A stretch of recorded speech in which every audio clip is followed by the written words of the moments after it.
자신의 소중한 행복을 찾아 떠나는 진행자 황정희입니다. 행복은 소소한 순간들에서 발견합니다. 우리는 종종 그것들을 놓치기 쉽지만 일기를 쓰면 소중한 순간들을 기록하고 공유할 수 있습니다. 소중한 행복이 어떻게 우리의 일상을 빛나게 하는지 소중한 행복일기 출발합니다. 깨끗이 보존된 곳이 있다기에 남구 안지랑 대명 사거리에 위치한 남부시장을 방문했습니다. 남부시장은 1971년에 상설시장으로 개설되어 110개의 점포가 입점한 중형시장으로 운영되었다고 합니다. 2024년 지금의 남부시장의 모습은 어떠할까? 전통시장의 모습을 잘 보존하고 있는지, 남부시장만의 특별한 특징이 있는지를 알아보고자 합니다.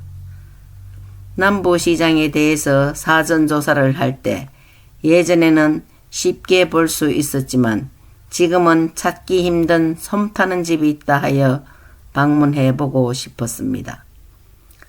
하지만 막상 현장에 도착하여 수소문해보니 벌써 없어진 지가 10년이 되었다고 합니다. 순간 맥이 탁 풀립니다. 그래도 다른 구경거리가 있을 거란 믿음으로 계속해서 탐방을 해보았습니다. 남부시장은 지하철 1호선 현충로역과 안지랑역에 인접하여 교통과 접근성이 우수함에도 공실률이 많고 몇몇의 점포만이 있어 매우 낙후된 시장이었습니다. 저녁 늦은 시간이 되면 유동인구가 없어 괜스레 엄선한 기분이 들기도 한답니다. 현재의 남부시장은 주로 먹거리 가게들로 구성되어 있습니다. 마을 기자단이 방문한 곳은 남부시장 상가에 위치한 대등반점으로 가격도 저렴하고 맛도 있어 일부러 찾아와 맛집으로 많이 찾는다고도 합니다. 쭉 내려가다 보니 가게에 주인 할머니 한 분이 앉아 계십니다. 소문 좀 많이 내주소. 오늘 얼마 파셨어요? 4,000원 밖에 못 팔았다. 하나 사가소. 자세히 보니 고춧가루, 참기름, 깨소금, 강정뿐이었습니다. 공치는 날도 부지기수다 하시기에 가래떡 뻥튀기와 땅콩 강정을 14,000원어치 구매했습니다. 할머니 얼굴이 환해지셨습니다.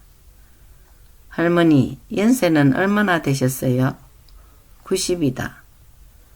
60년을 이 시장에서 장사했는데 젊었을 때는 장사도 잘 되고 돈도 많이 벌었다. 그런데 지금은 상인들이 거의 다 떠났고 지금 이 장소가 내 집이고 하니 임대료가 나가지 않으니 여지껏 영감하고 장사를 한다고 하십니다. 요즘 농협이 다 주로 농협에서 일을 하기 때문에 시장이 죽었어요, 원인이. 내가 이제 한개 돈 타겠나? 전에는 요 시장이 이래가 번창했었는데, 그래갖고 이제 지금 말 팔아요, 그래. 요리 참기름하고 고춧가루하고. 참기름하고 파는데 안 팔. 저 나가면 대단해요. 나도 젊을 때는 여기서 많이 팔았어요. 그때는 시장 이래 빼 들어가봐. 점수 그러면 할매 뭐 하루에 파시는 거? 저거는 여기서 다 하잖아. 어떤 지게 여 있고. 그것도 억식 해가 팔고 했는데 이제 그것도 안 되네. 그것도 안 돼. 이제. 그렇지만 너무 장사가 안 돼 걱정이라 하십니다. 왜 장사가 안 되냐고 물으니 인근에 대형마트가 생겨 안 된다는 이유였습니다. 마트가 생긴 후 손님들의 발길이 줄어들고 상인들이 하나 둘씩 떠나서 시장이 이렇게 되었다는 것이었습니다. 옛날엔 정말 장사 잘 되었는데 왁자지껄했던 그 시절이 좋았다며 회상하는 듯한 표정에서 고개가 끄덕여졌습니다. 그런데 생각해보면 요즘은 인터넷의 영향도 있는 것 같다는 생각도 듭니다.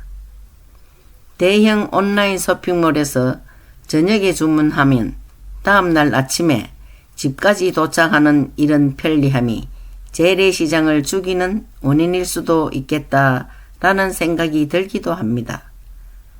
참 세상이 많이도 바뀌어졌음을 실감합니다.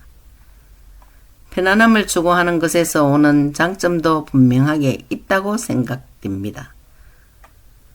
오히려 삶의 질을 높일지도 모릅니다. 다만 역사와 전통 그리고 우리나라 고유의 정이라는 문화를 고스란히 간직하고 있는 전통시장이 사라지고 있다는 것이 안타까울 뿐입니다.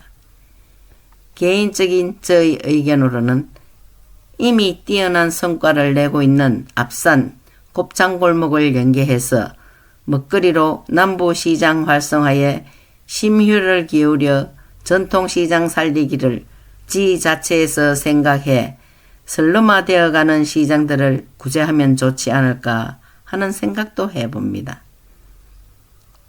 남부시장을 다녀온 후 내가 살고 있는 집 앞 성당시장을 보니 그나마 시장 냄새가 난다는 것을 느낍니다.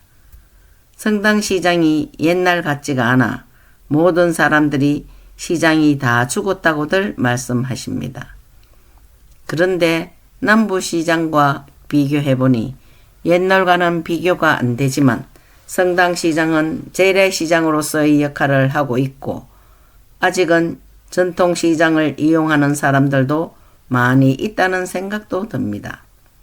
올해 설 명절 같은 경우를 보면 바쁘게 값을 흥정하는 사람들, 점포의 특색에 따라 열심히 물품을 준비하고 있는 상인들의 모습, 전형적인 우리들이 생각하는 시장의 풍경을 간직하고 있었습니다. 생선, 떡, 채소, 그릇, 과일, 식육점 등의 다양한 물품을 취급하는 점포와 가게들이 있습니다. 시장의 분위기는 어떤지 A 상인에게 물어봤습니다. 안 좋아요. 안 좋아요. 사람이 없어. 그러고 오늘 사람 많구만. 오늘도 이거 이래가지고 안 되지. 이거 저 대목장에 그 이래 사람 나와가지고 뭔 장사가 되겠노 그래. 물가는 그래 작년에 추석이다 대마도 얼마나 올랐노. 한참 힘들었던 코로나 때보다는 조금 나아졌다라고 합니다. 그렇지만 코로나 전보다는 많이 어렵습니다. 물가가 너무 오르다 보니 방문객도 많이 줄었고요. 대목일 때는 먹고 살만한데 평소에는 예전보다 많이 줄어 오히려 먹고 살기가 힘들다고 합니다. 그러면서 갓 튀겨낸 새우튀김을 맛보라며 건네줍니다. 이런 모습이 정이 넘치는 재래시장의 모습이 아닐까요? 성당시장 주변엔 난전이 있습니다. 활성화되어 있는 난전을 오가며 물건들을 살펴보고 애용하는 분들도 많이 계십니다. 대명 3동 사람들도 가까운 대명시장을 안 가고 성당시장을 애용하는 사람이 많다는 이야기도 듣습니다. 대명시장엔 난전이 없어 더 많은 물건을 비교해보고도 싶은데 그렇지 않다고 합니다. 참으로 신기한 일입니다. 시내가 좋다지만 재래시장은 사람 냄새가 나서 좋습니다. 남구에는 대형마트인 홈플러스와 17개의 재래시장이 있는데 잘 조성된 시장도 있지만 낙후된 시장이 더 많이 있습니다. 전통시장이 활성화되기 위해서 가장 중요한 것은 정이 아닐까요? 정에 이끌려 이용자들이 시장에 몰리고 상인들도 이용하는 사람들과 정이 생겨 더 좋은 물건을 취급하기 위해 힘쓸 거고 그러면 왁자지껄한 옛날 그 시장의 모습으로 서서히 돌아오지 않을까 하는 생각도 해봅니다. 소소한 행복은 우리 삶의 곳곳에 숨어 있습니다. 우리는 작은 것들에 감사하고 더 큰 행복을 찾아 나갈 수 있는 방향을 찾을 수 있습니다. 일상 속에서 더 많은 행복을 찾아뵐 수 있기를 바라면서 앞산마을 방송국 소소한 행복일기 방정희였습니다. 다음 시간에 또 만나요. 안녕히 계세요.